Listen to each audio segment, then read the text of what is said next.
Alia adalah seorang gadis muda Indonesia yang harus mengubur mimpi dan cintanya ketika krisis menimpa keluarganya setelah ayahnya meninggal. Demi membayar utang dan menyelamatkan keluarganya dari kehancuran, Alia menerima tawaran mengejutkan, menikah dengan dua pangeran Arab dari keluarga kerajaan yang kuat dan kaya raya. Namun kehidupan di istana jauh dari yang ia bayangkan. Di balik kemewahan dan kemegahan, tersimpan intrik, rahasia, dan agenda politik yang kelam. Ketika malam pertama tiba, Alia menyadari bahwa dirinya bukan hanya sekadar istri, dia adalah pion dalam permainan kekuasaan yang bisa menghancurkan dirinya kapan saja. Salah satu pangeran, Khalid, ternyata menyimpan masa lalu kelam yang berkaitan erat dengan keluarga Alia. Di antara ketakutan, cinta yang mulai tumbuh, dan kebenaran yang terkuak sedikit demi sedikit, Alia harus memilih, menyerah pada takdir atau melawan untuk menemukan jati dirinya. Hujan mengguyur lebat di luar jendela rumah kecil di pinggiran kota. Di dalam rumah sederhana itu, seorang gadis duduk termenung di samping ibunya yang terbaring lemah di ranjang reyot. Gadis itu adalah Alia, 23 tahun, anak sulung dari 3 bersaudara. Matanya sembab, bibirnya kering, dan pikirannya dipenuhi ribuan kekhawatiran yang tak kunjung reda. Sudah sebulan sejak ayahnya meninggal dunia karena kecelakaan kerja di proyek luar negeri. Kepergian sang ayah tak hanya menyisakan duka, tapi juga setumpuk utang yang seakan tak punya ujung. Rumah hampir disita, biaya sekolah adiknya terhenti, dan kini ibunya pun jatuh sakit karena terlalu banyak memikirkan semuanya. Alia menarik napas panjang dan mencoba tetap kuat. Tapi kenyataan terlalu kejam. "Mak, kamu istirahat ya. Aku akan cari cara. Aku janji," bisiknya sambil menggenggam tangan ibunya yang dingin. Namun, jalan keluar seolah tak ada. Hingga suatu sore, seorang pria asing datang ke rumah mereka. Penampilannya rapi dan berwibawa, dengan jas mahal dan aroma parfum kelas atas yang tak biasa. Namanya Tuan Marwan. Ia mengaku sebagai perwakilan dari keluarga kerajaan Timur Tengah, datang membawa tawaran yang gila. "Alia, keluarga kerajaan kami sedang mencari calon istri untuk 2 pangeran kami. Tidak seperti pernikahan biasa, ini lebih ke arah ikatan politik. Kami mencari perempuan yang sederhana, cerdas, dan tidak terikat apapun. Kamu masuk dalam kriteria." Alia melongo. "Maksud Tuan, saya harus menikah dengan 2 orang sekaligus?" Marwan tersenyum singkat. "Secara hukum dan agama, ini mungkin karena pernikahan akan dilangsungkan dengan kesepakatan khusus. Kamu tidak akan dipaksa, tapi imbalannya besar. Keluargamu akan kami tanggung. Utang lunas. Ibumu diobati di rumah sakit terbaik. Adik-adikmu sekolah sampai kuliah." Alia seperti tertampar kenyataan. Otaknya menolak, tapi hatinya menjerit. Semua yang ditawarkan adalah mimpi yang tak sanggup ia capai sendiri. Tapi menikah dengan 2 orang yang bahkan tak ia kenal? "Kenapa saya?" tanyanya lirih. "Kami tidak memilih secara sembarangan. Nama ayahmu dikenal baik di antara para pekerja kami dulu. Kami menganggap ini sebagai penghormatan sekaligus bentuk tanggung jawab." Alia hanya diam. Matanya basah, jantungnya berdegup kencang. Ia ingin bilang tidak. Ia ingin berteriak. Tapi ketika ia melihat ibunya batuk darah malam itu dan adik perempuannya menangis karena kelaparan, hatinya runtuh. 2 hari kemudian, dengan setengah sadar, Alia menandatangani surat persetujuan itu.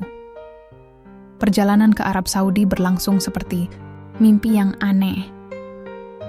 Alia tak tahu apa yang ia rasakan. Takut, sedih, bingung, semua bercampur jadi satu. Ia tidak diberi waktu lama untuk bersiap. Hanya beberapa potong baju dan sebuah koper kecil.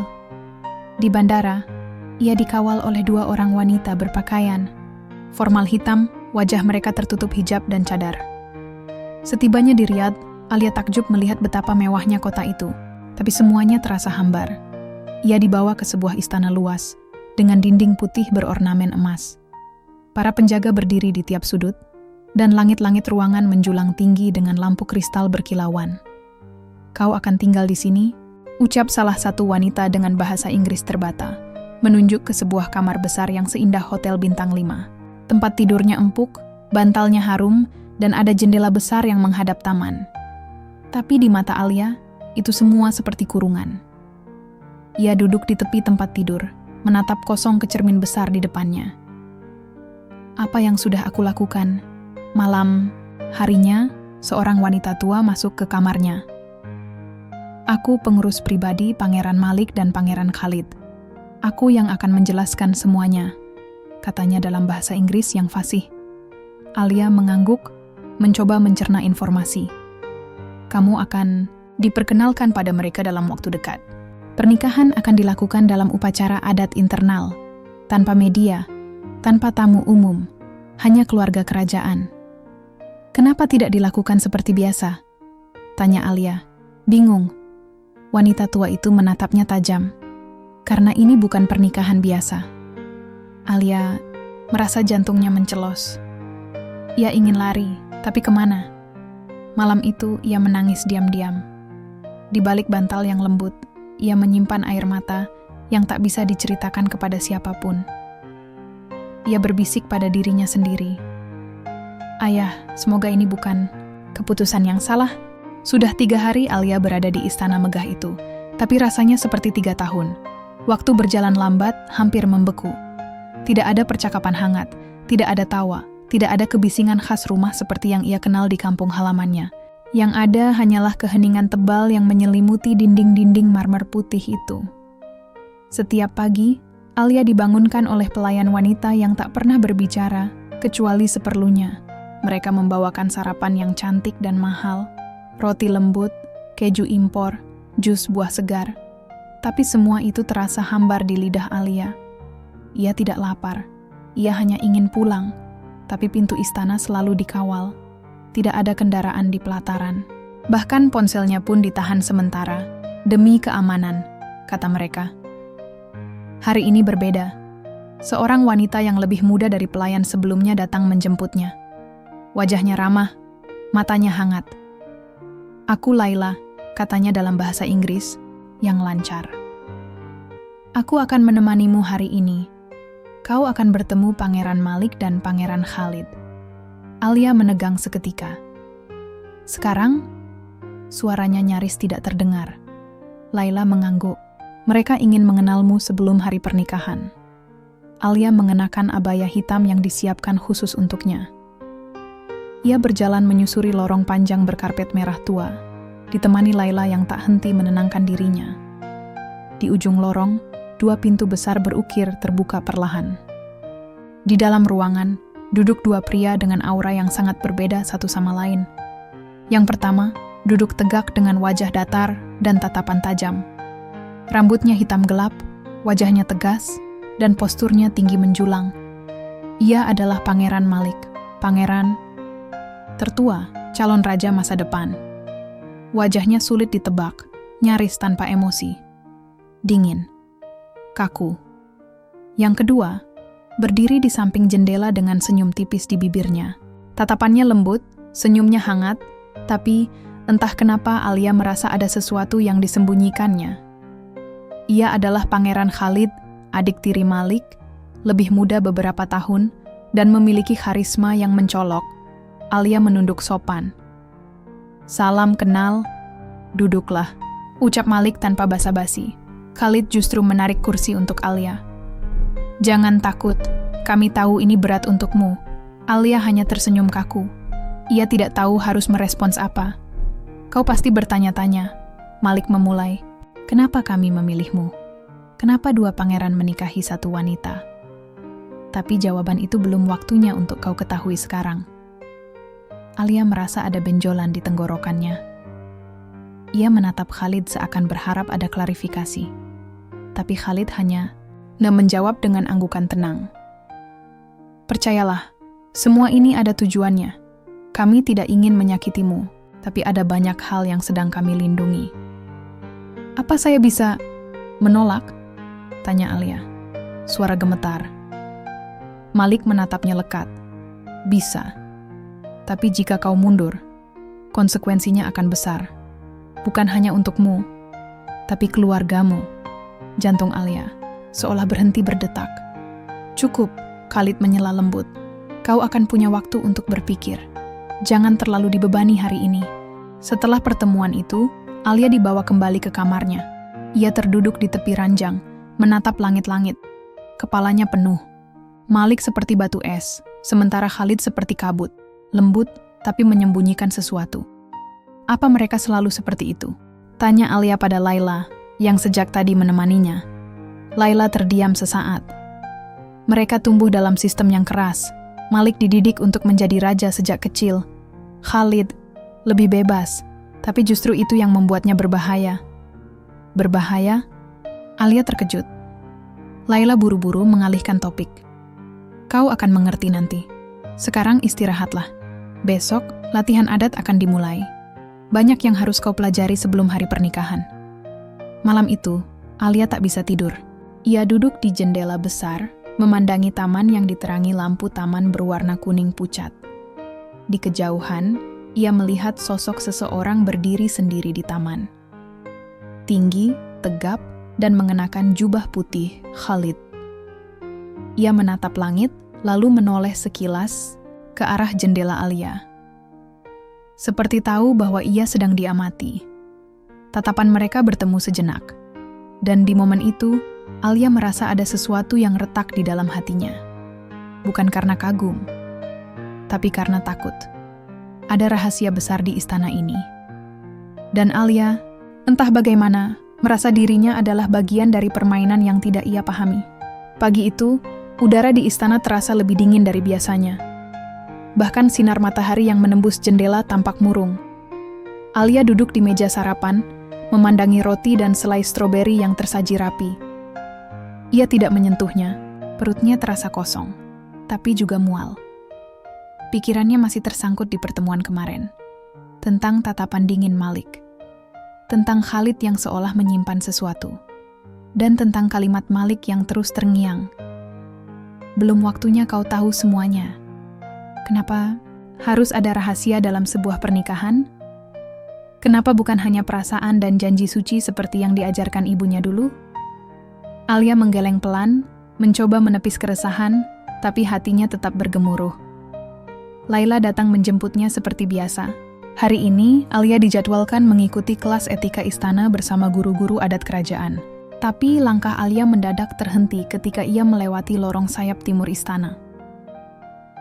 Di salah satu dinding, tergantung lukisan-lukisan besar bertema kerajaan. Ada lukisan pertempuran, upacara, dan potret para bangsawan. Tapi satu lukisan membuat Alia menahan napas. Seorang pria mengenakan pakaian kerja sederhana, sedang berdiri di samping bangunan besar seperti istana, tersenyum bersama rombongan bangsawan. Di pojok bawah lukisan, tertulis kecil, "Para pekerja terbaik dalam pembangunan sayap timur, 1995. Alia mendekat. Jantungnya serasa berhenti. Wajah pria itu tak asing. Ia mengenal senyum itu, sorot mata itu, garis rahang itu. Itu, ayah. Bisiknya lirih, tubuhnya gemetar. Air matanya menggenang tanpa diundang. Laila buru-buru menghampiri. "Kau kenapa? Kenapa wajah ayahku ada di sini? Dia pernah kerja di sini?" Laila menatap lukisan itu, lalu Alia. Wajahnya berubah ragu. Aku tidak tahu detailnya. Tapi sepertinya, iya. Mungkin itu alasan kenapa keluarga kerajaan tahu tentang keluargamu." Alia menatap Laila penuh curiga. "Tapi kenapa tidak ada yang bilang? Kenapa ibuku pun tidak tahu ayah pernah bekerja di kerajaan ini?" Laila terdiam. Mungkin itu bagian dari masa lalu yang tidak ingin dibicarakan. Alia mencengkeram lengan bajunya. Atau justru disembunyikan. Sepulang dari kelas etika, Alia kembali ke kamarnya dengan kepala penuh tanya. Ia menutup pintu dan langsung mencari koper kecil yang dibawanya dari Indonesia. Di sana, ia menyimpan dompet lama milik ayahnya. Ia membukanya dan mengeluarkan selembar foto usang. Ayahnya muda, mengenakan helm proyek. Tapi di belakang foto itu, baru ia perhatikan ada tulisan kecil. Taman Mawar, Riyadh, 1995. Tangannya gemetar. Ayahnya memang pernah ke Riyadh. Tapi dulu ia bilang hanya sebagai buruh bangunan biasa. Tidak pernah sekalipun menyebut istana, apalagi terlibat dalam proyek besar kerajaan. Kenapa ayah bohong?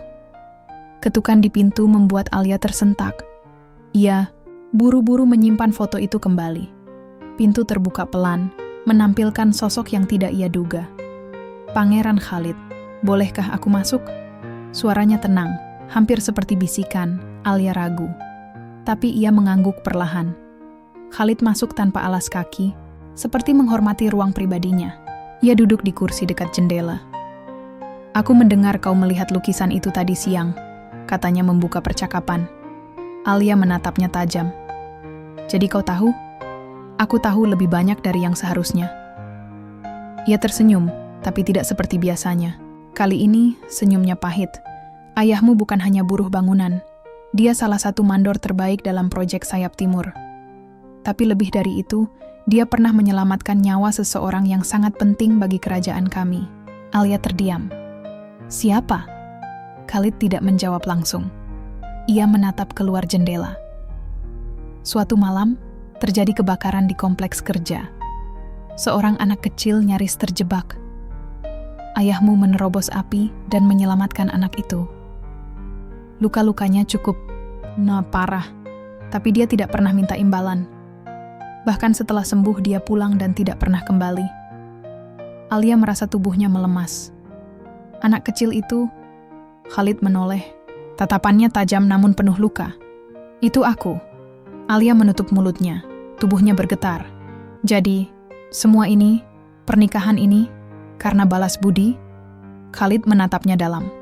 Sebagian ya. Tapi juga karena aku tahu siapa kamu. Aku tahu kamu bukan orang biasa. Kamu kuat, kamu tangguh. Dan kamu adalah satu-satunya orang yang bisa membuat semuanya berubah. Alia menunduk, dadanya sesak. Khalid, aku takut. Begitu juga aku, Alia. Nada suaranya kali ini lirih. Tapi ketahuilah satu hal. Malik tidak memilihmu karena balas budi. Dia punya agenda lain. Dan itu tidak selalu tentang cinta. Malam itu Alia kembali terjaga. Di kamarnya yang sunyi, ia menatap foto ayahnya. Kini semua terasa berbeda. Lelaki sederhana yang ia kenal sebagai ayah, ternyata pernah jadi bagian dari sejarah kerajaan. Dan dirinya, mungkin hanya pion kecil dalam permainan yang lebih besar dari hidupnya sendiri. Angin malam berdesir lewat jendela yang terbuka sedikit. Di kejauhan, terdengar suara pintu istana ditutup dengan keras. Seperti pertanda, badai akan segera datang. Hari itu akhirnya datang. Langit riat mendung, seolah ikut merasakan apa yang Alia rasakan di dadanya. Berat, tak menentu, dan penuh kecemasan. Hari ini, ia akan resmi menjadi istri dari dua pangeran. Sebuah pernikahan yang di luar logika, di luar norma yang ia kenal.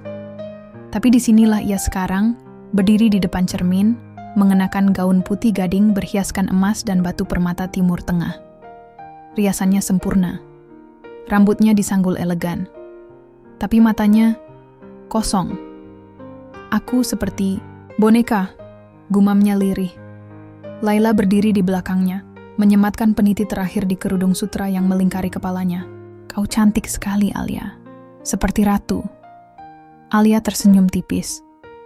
Tapi aku tidak merasa seperti ratu. Aku bahkan tidak tahu apa yang akan terjadi setelah ini. Laila menunduk. Ada kesedihan di matanya. Kau hanya perlu kuat. Kau lebih kuat dari yang kau kira. Upacara pernikahan berlangsung di aula kerajaan yang megah. Tamu-tamu penting berdatangan dari seluruh penjuru negeri. Para bangsawan, pejabat tinggi, bahkan perwakilan kerajaan lain hadir. Berdiri rapi dengan pakaian terbaik mereka. Alia melangkah perlahan di antara lorong berkarpet merah. Di ujung, Malik dan Khalid berdiri berdampingan. Malik seperti biasa, dingin dan berwibawa. Khalid mencoba tersenyum padanya, memberi ketenangan, tapi sorot matanya menyiratkan kekhawatiran. Pernikahan berlangsung dengan dua akad terpisah. Pertama dengan Malik. Imam membacakan ijab kabul. Suara Malik mantap, tanpa ragu. Tapi Alia merasa seolah disegel oleh kata-kata itu. Hatinya menolak, Tapi mulutnya tetap menjawab, "Saya terima." Lalu Khalid, suaranya lebih lembut, nyaris bergetar. Saat jari mereka bersentuhan saat menukar cincin, Alia hampir menangis. Ada kehangatan di sana, tapi juga perpisahan. Seolah Khalid ingin mengatakan, "Maaf, aku tidak bisa melindungimu selamanya." Setelah upacara, para tamu bersorak. Musik Arab yang meriah menggema. Tapi di dalam dada Alia hanya ada kehampaan. Malam harinya, Alia dikurung dalam kamar yang dipenuhi bunga melati dan lilin. Gaunnya diganti dengan pakaian tidur tipis yang tidak membuatnya merasa nyaman. Pelayan membantunya, duduk di ranjang, lalu pergi dengan cepat, tanpa sepatah kata pun. Ia menunggu dalam diam. Keringat dingin mengalir di pelipisnya. Ia tahu seseorang akan masuk. Tapi siapa? Malik? Khalid? Atau dua-duanya? Pintu berderit pelan. Sosok itu masuk. Alia menegakkan tubuhnya. Napasnya tercekat. Pangeran Malik. Ia menutup pintu perlahan dan berdiri menatap Alia dari kejauhan. Tak ada senyum, tak ada sapaan. "Kita harus bicara," ucapnya tegas. Alia mengangguk pelan, meski tubuhnya gemetar. "Aku siap mendengarkan." Malik berjalan perlahan, duduk di kursi seberang ranjang. Ia tidak mendekat, tapi tatapannya menusuk. "Aku tidak mencintaimu," katanya tiba-tiba. "Dan kau juga tidak harus mencintaiku." Alia menahan napas. "Lalu, kenapa kita menikah?" Malik menarik napas panjang. "Karena ayahmu pernah melakukan sesuatu yang mengganggu keseimbangan kekuasaan di kerajaan ini." Alia terperangah. "Apa maksudmu?" "Ayahmu menyelamatkan nyawa Khalid, itu benar. Tapi, dia juga tahu sesuatu. Sesuatu yang seharusnya tidak pernah ia lihat. Dia menyaksikan rahasia terbesar keluarga kerajaan." Malik berdiri. Kali ini suaranya lebih rendah, hampir seperti ancaman. "Dan aku menikahimu, bukan karena ingin membalas jasa, tapi karena ingin memastikan bahwa rahasia itu tetap mati bersamamu." Alia membeku. "Kau mengancamku?" "Aku memperingatkanmu," katanya tajam. "Jangan mencari tahu lebih dalam. Jangan bertanya. Jangan gali masa lalu ayahmu. Atau kau, ibumu, bahkan keluargamu di kampung akan menanggung akibatnya." Air mata Alia menetes, bukan karena sedih, tapi karena takut. Malik berbalik, berjalan ke arah pintu. Tapi sebelum keluar, ia menoleh sekali lagi. "Oh, dan satu lagi," katanya dingin. "Mulai malam ini, kau adalah milik kami. Tapi jangan berharap cinta. Karena cinta tidak punya tempat di istana ini." Pintu tertutup. Dan malam itu, untuk pertama kalinya sejak ia tiba di negeri ini, Alia benar-benar merasa seperti tawanan. Beberapa jam kemudian, saat langit Riyadh mulai gelap sempurna, suara ketukan pelan terdengar di pintu. Alia tidak menjawab. Ia hanya duduk di tepi ranjang, memeluk lututnya. Pintu terbuka sedikit. Khalid muncul dengan wajah khawatir. Alia menoleh. Matanya sembab. "Kau tahu kan apa yang Malik lakukan?" Khalid menunduk. "Aku tahu, sebagian. Tapi aku janji, aku akan cari tahu lebih dalam. Dan aku akan lindungi kamu." Alia menggeleng. "Aku tidak butuh janji. Aku butuh kebenaran." Khalid masuk, menutup pintu. Ia duduk di lantai, di depan Alia. "Aku juga bingung, Alia. Tapi satu hal yang pasti, ayahmu bukan orang sembarangan. Dan kematiannya mungkin bukan kecelakaan biasa." Malam itu, Alia tidak tidur. Ia tahu, hidupnya baru saja berubah untuk selamanya. Ia kini terikat pada dua pangeran. Satu yang penuh rahasia, satu yang penuh luka. Dan di balik gemerlap istana, ada bayangan gelap yang siap menelan siapapun yang mencoba mencari kebenaran. Istana itu terlalu besar, terlalu sepi, dan terlalu banyak menyimpan hal yang tak terlihat oleh mata biasa. Alia duduk di balkon kamarnya, menatap taman istana yang diterangi lampu-lampu kuning temaram. Sudah 2 hari sejak malam pernikahan. Malik tak pernah datang lagi. Khalid beberapa kali menemuinya diam-diam, tapi jelas ia pun dibayangi tekanan besar. Alia seperti hidup di dalam sangkar emas, cantik dari luar, tapi kosong dan menyesakkan di dalam. Namun ada satu hal yang terus terngiang sejak malam itu. Kata-kata Malik tentang ayahnya. Dia tahu sesuatu yang seharusnya tidak pernah dia lihat. Apa maksudnya? Ayahnya hanya petani biasa, yang kemudian bekerja sebagai supir di Arab Saudi. Bagaimana mungkin seseorang seperti itu terlibat dalam rahasia kerajaan? Siang itu, Laila, pelayan pribadinya, datang membawa teh dan roti. Alia memperhatikannya dengan seksama. Ia menyadari satu hal. Laila tahu lebih banyak dari yang ia tunjukkan. Laila. Alia memanggilnya dengan nada lembut. Ya, Putri.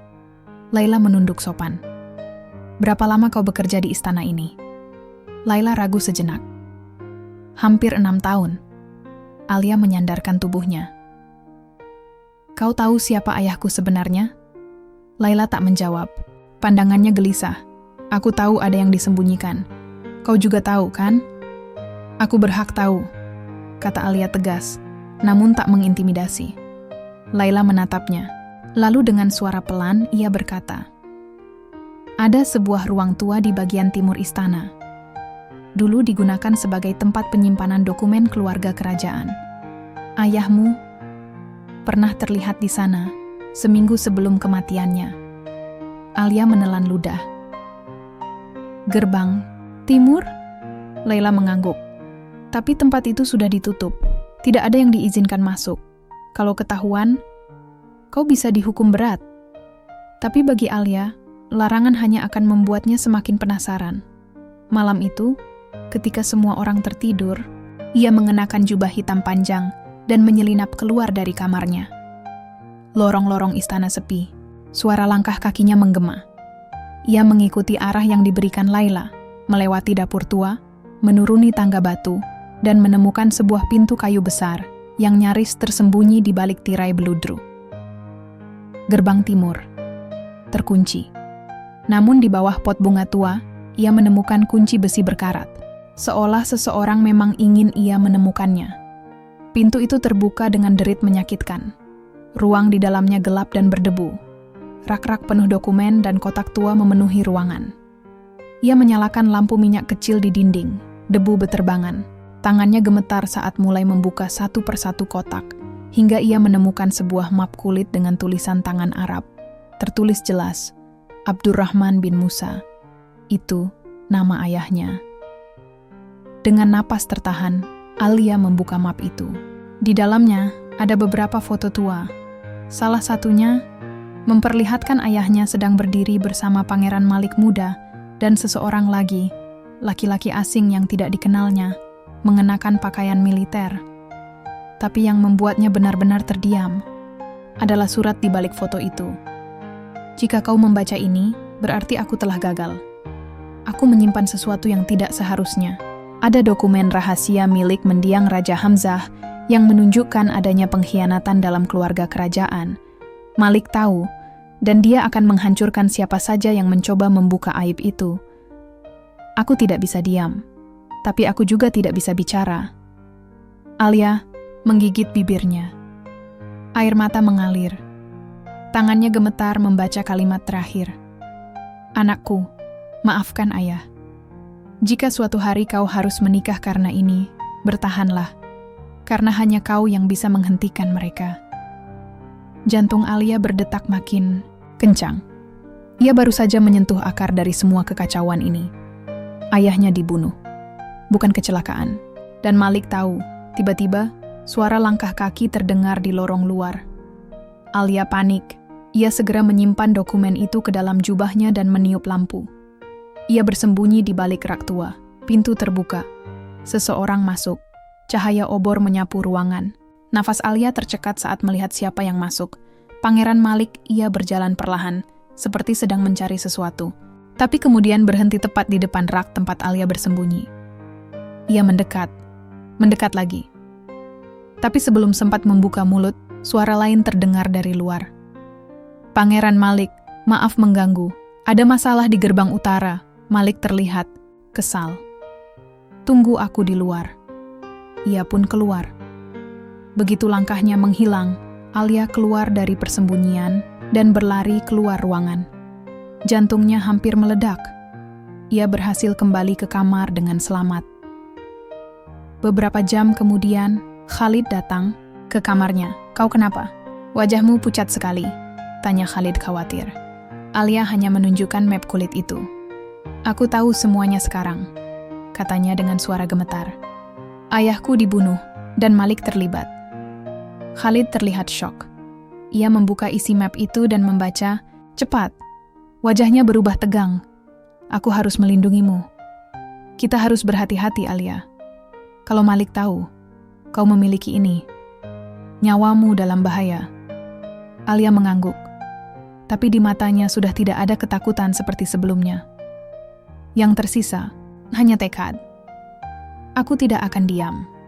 Aku akan bongkar semua. Demi ayahku. Dan demi diriku sendiri. Aku harus bertemu dengannya. Khalid menoleh tajam. Kau gila. Dia bisa mencelakakanmu, Alia. Alia memandang Khalid dalam-dalam. Justru karena itu aku harus bertemu.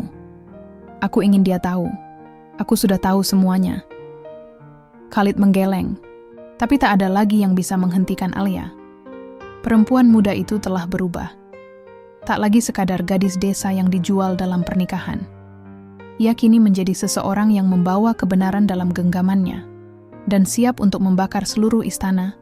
Jika perlu sore itu, Alia meminta pertemuan pribadi dengan Pangeran Malik di taman bagian barat, tempat yang jarang dikunjungi, tapi cukup terbuka untuk menghindari jebakan. Malik datang dengan jubah hitam dan wajah tenangnya yang khas. Tapi di balik sorot matanya, ada kecurigaan yang jelas. Aku penasaran, ucapnya sambil duduk di bangku batu. Apa yang ingin kau bicarakan, istriku? Alia duduk di seberangnya. Tatapannya tajam. Ayahku dibunuh. Malik tidak bereaksi. Seolah kalimat itu hanya angin lalu. Aku menemukan suratnya.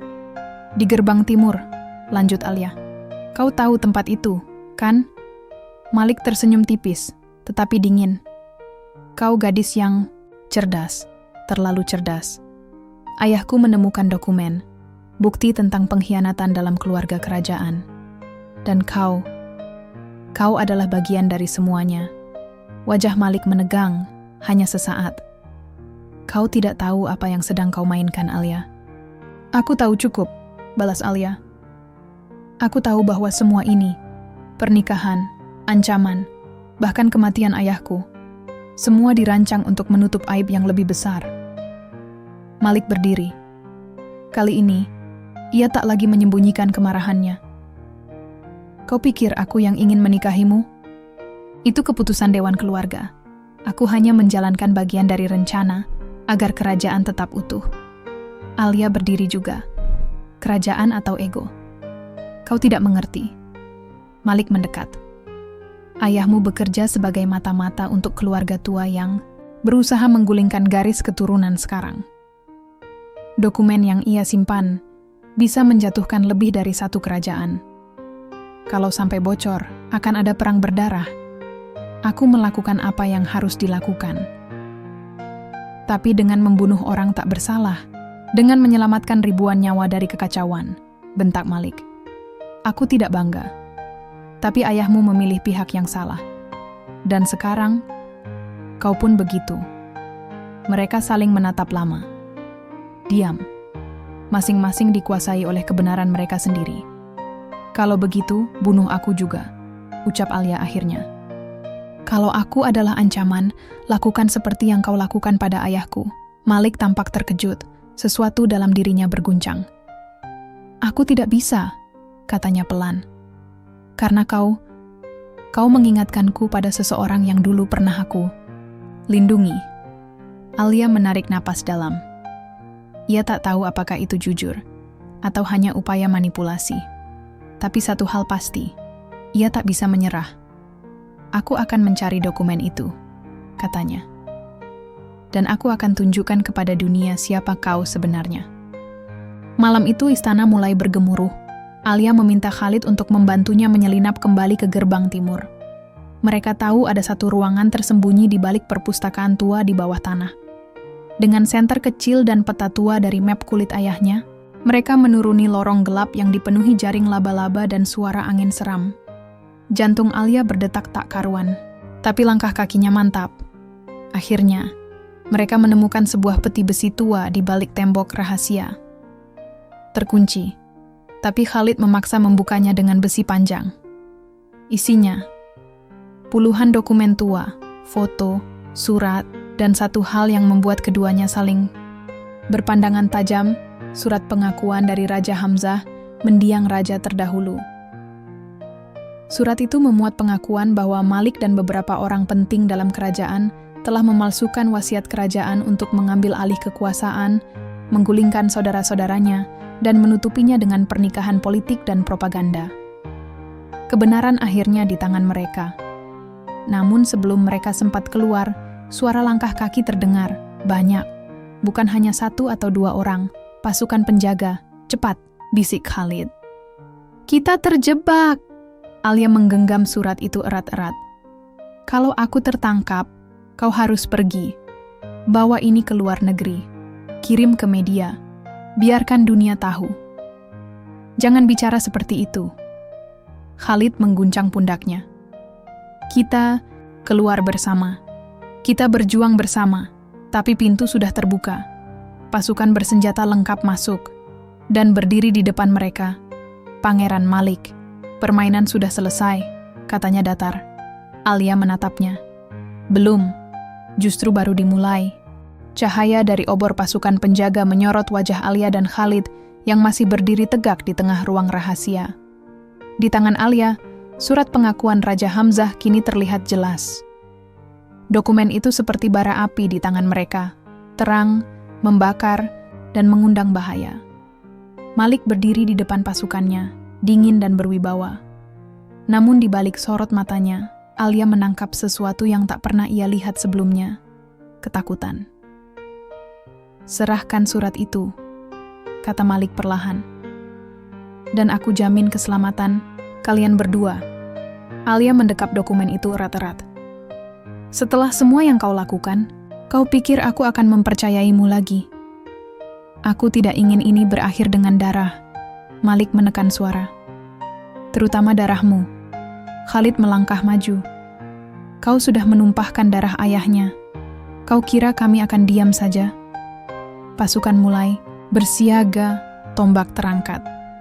Ketegangan menebal. Pilihannya mudah, lanjut Malik. Serahkan surat itu, kalian tetap hidup. Atau, kalian mati di sini, dan tak seorang pun akan tahu apa-apa. Alia menatap Khalid. Apa yang harus kita lakukan? Khalid balas menatapnya, tapi jawaban tak perlu diucapkan. Mereka tahu, jika mereka menyerah sekarang, semua perjuangan ayah Alia akan sia-sia. Semua rasa sakit, semua kebenaran akan kembali. Tenggelam di bawah kebohongan. Bawa kami keluar. Beri kami jalan untuk pergi dari negara ini. Biar kami yang memutuskan kemana kebenaran ini akan dibawa. Ucap Khalid akhirnya. Malik menahan napas. Lalu tertawa kecil, getir. Kau pikir aku bisa biarkan kalian hidup membawa rahasia ini keluar? Kau pikir ini sesederhana itu? Tapi, jika kau bunuh kami sekarang, mayat kami akan ditemukan bersama dokumen ini. Dunia tetap akan tahu, sahut Alia tajam. Kau sudah kalah, Malik. Kau hanya belum mau mengakuinya. Malik menatap Alia lama. Lalu akhirnya, ia mengangkat tangannya. Turunkan senjata, katanya pada pasukan. Para penjaga bingung, tapi tak berani membantah. Tombak dan pedang perlahan diturunkan. Kalian punya waktu 2 hari, pergilah. Setelah itu aku tidak bisa menjamin apa-apa, kata Malik akhirnya, lalu berbalik dan berjalan pergi. Dalam hitungan jam, Khalid dan Alia bersiap meninggalkan istana. Khalid memalsukan dokumen perjalanan dan memesan penerbangan pribadi yang akan membawa mereka ke Istanbul, tempat di mana media internasional dan kedutaan besar bisa menjadi pelindung. Tapi langkah mereka tidak mulus. Setibanya di bandara pribadi, kerajaan Alia mendapat kabar buruk dari Laila melalui telepon terenkripsi. Ibunya dan adik bungsunya ditahan oleh pihak kerajaan sebagai pengaman, agar Alia tidak macam-macam. Dunia kembali berputar cepat. Alia terduduk di kursi pesawat, kehilangan arah. Aku tak bisa pergi kalau ibu dan adikku dalam bahaya, Khalid. Aku tidak bisa. Khalid mengepalkan tangannya. Ini jebakan. Mereka ingin kau kembali. Tapi kalau kita tidak berangkat sekarang, kita kehilangan semua. Alia menunduk. Tangannya gemetar menggenggam dokumen yang kini terbungkus rapi. Aku akan kembali, ucapnya pelan. Tapi kau harus pergi, bawa ini, bawa semuanya. Ceritakan pada dunia. Khalid menatapnya, nyaris tak percaya. Tidak, aku tidak akan meninggalkanmu sendiri. Alia menatapnya balik, air matanya jatuh. Kalau kau sayang aku, kau harus lakukan ini. Hanya kamu yang bisa. Khalid memeluknya erat. Dunia di sekitar mereka terasa sunyi, seperti keheningan sebelum badai. Aku akan kembali menjemputmu. Aku janji, bisik Khalid di telinganya. Beberapa jam kemudian, Khalid terbang dengan dokumen rahasia, dan Alia kembali ke istana yang kini tak lebih dari penjara dengan dinding marmer. Ia dihadapkan langsung dengan Malik. Di ruang singgasana yang sunyi, mereka berdiri saling berhadapan lagi. Kau kembali, kata Malik datar. Kenapa? Kau tahu kenapa? Jawab Alia dengan suara lelah. Kau menggunakan ibuku, adikku. Malik menarik napas panjang. Aku tidak ingin ini menjadi perang, tapi dunia tidak akan membiarkan kerajaan ini jatuh begitu saja. Kau tidak tahu apa yang akan terjadi jika dokumen itu bocor. Biarkan saja terjadi. Biarkan dunia tahu. Mungkin sudah waktunya segalanya runtuh agar bisa dibangun ulang dengan benar. Malik menatap Alia lama. Lama sekali. Kemudian ia menoleh pada seorang ajudannya dan memberi isyarat. Bawa keluarganya. Lepaskan mereka. Malam itu Alia menangis dalam pelukan ibunya. Setelah sekian lama, ia bisa mencium aroma rambut ibunya lagi. Ia bisa mendengar tawa kecil adik bungsunya yang belum mengerti apapun. Dan saat itu juga, dunia luar mulai bergemuruh. Khalid berhasil. Dokumen itu bocor ke media internasional, surat Raja Hamzah, foto-foto, nama-nama tokoh yang terlibat. Semuanya menyebar seperti api di padang rumput kering. Protes mulai terjadi. Negara-negara mulai menekan. Dewan kerajaan pecah. Istana mulai goyah. Dan di tengah semua kekacauan itu, Malik duduk diam di ruangannya. Matanya merah, lelah, dan kosong. Sementara Alia berdiri di balkon atas, memandang langit malam yang tak pernah secerah ini. Badai telah datang. Dan ia, perempuan yang dulu hanya dijual demi utang, kini telah mengubah jalan sejarah sebuah bangsa. Sudah 7 hari sejak nama Alia dan Khalid menjadi tajuk utama di berbagai media internasional. Surat pengakuan Raja Hamzah, bukti konspirasi dalam istana, dan daftar nama bangsawan yang terlibat korupsi dan manipulasi kekuasaan menyebar seperti api. Protes pecah di berbagai kota besar di Timur Tengah. Negara-negara sekutu mendesak reformasi. Dewan kerajaan terguncang hebat. Dan Malik menghilang. Alia duduk di ruang tamu kecil milik sebuah apartemen pengasingan. Bukan istana, bukan villa, tapi ruangan sederhana yang ia pilih sendiri. Baginya, ini jauh lebih nyaman daripada singgasana emas yang penuh kebohongan. Di pangkuannya, sebuah surat terbuka dari pengacara internasional yang kini mewakilinya. Intinya jelas, ia bebas. Tak ada lagi tuntutan, tak ada lagi ancaman. Dunia telah menyaksikan perjuangannya, dan banyak yang berdiri di belakangnya. Namun, masih ada lubang dalam hatinya yang belum terisi. Khalid belum pulang, Bu, katanya pada sang ibu, yang kini tinggal bersamanya. Sudah 3 hari aku tak mendengar kabarnya. Sang ibu hanya memeluk bahunya. Kalau dia janji akan kembali, dia pasti kembali, Nak. Laki-laki itu, aku lihat ketulusan di matanya. Alia tersenyum, tapi matanya masih sendu. Sementara itu, di perbatasan utara, Khalid tengah bersembunyi di wilayah netral bersama pengacara internasional dan jurnalis-jurnalis investigasi. Ia diminta untuk bersaksi di depan forum internasional, menceritakan keterlibatannya dalam pembocoran dokumen. Ancaman terhadap nyawanya nyata, tapi ia tak gentar. Satu hal yang aku sesali, katanya dalam rekaman wawancara, adalah tak bisa menjaga Alia sampai akhir. Sampai akhirnya, 2 minggu kemudian, Alia mendapat telepon. Suara di seberang, berat, dalam, dan sangat ia kenal. Alia, Khalid. Air matanya jatuh begitu saja. Kau di mana? Tanyanya nyaris berbisik. Bandara. Aku kembali. Bandara itu tak megah, bahkan bisa dibilang sepi. Tapi saat Alia melihat sosok Khalid berdiri di pintu keluar, tubuhnya kotor oleh perjalanan, tapi matanya bersinar seperti dulu. Dunia terasa runtuh dan terlahir kembali dalam satu tarikan napas. Mereka saling berlari. Tak ada kata. Hanya pelukan. Panjang yang menyatukan semua luka, semua perjuangan, semua janji yang akhirnya terpenuhi. Maaf aku lama, bisik Khalid. Tak masalah, jawab Alia. Yang penting kau datang. Beberapa bulan kemudian, negara tempat kerajaan itu berdiri mulai menerapkan sistem pemerintahan baru. Malik masih buron, namun beberapa pejabat lain ditangkap. Nama Alia diundang ke banyak forum sebagai pembicara tentang keberanian, keadilan, dan hak perempuan, namun ia menolak semuanya. Aku bukan pahlawan, katanya kepada wartawan. Aku hanya seorang anak perempuan yang mencintai ayahnya dan ingin tahu kenapa ia harus mati. Hari itu, Alia dan Khalid berdiri di makam ayahnya, di sebuah bukit kecil yang tenang. Angin berhembus pelan, langit bersih. Pak, bisik Alia sambil meletakkan bunga. Aku sudah tahu semuanya, dan aku sudah menepati janjiku. Khalid menggenggam tangannya. Apa kau menyesal? Tanya Khalid pelan. Alia menggeleng, lalu tersenyum lirih. Tidak, karena dari semua yang pahit, Tuhan tetap beri aku satu yang manis. Khalid membalas senyum itu, lalu berlutut pelan di hadapannya, menarik sesuatu dari sakunya. Sebuah cincin kecil, sederhana, tapi bermakna lebih dari sekadar perhiasan.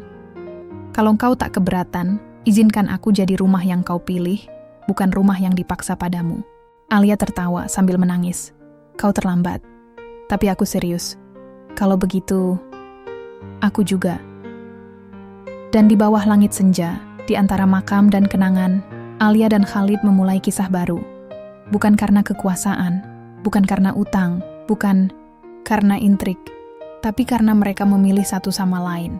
Karena cinta, karena janji yang tak pernah padam,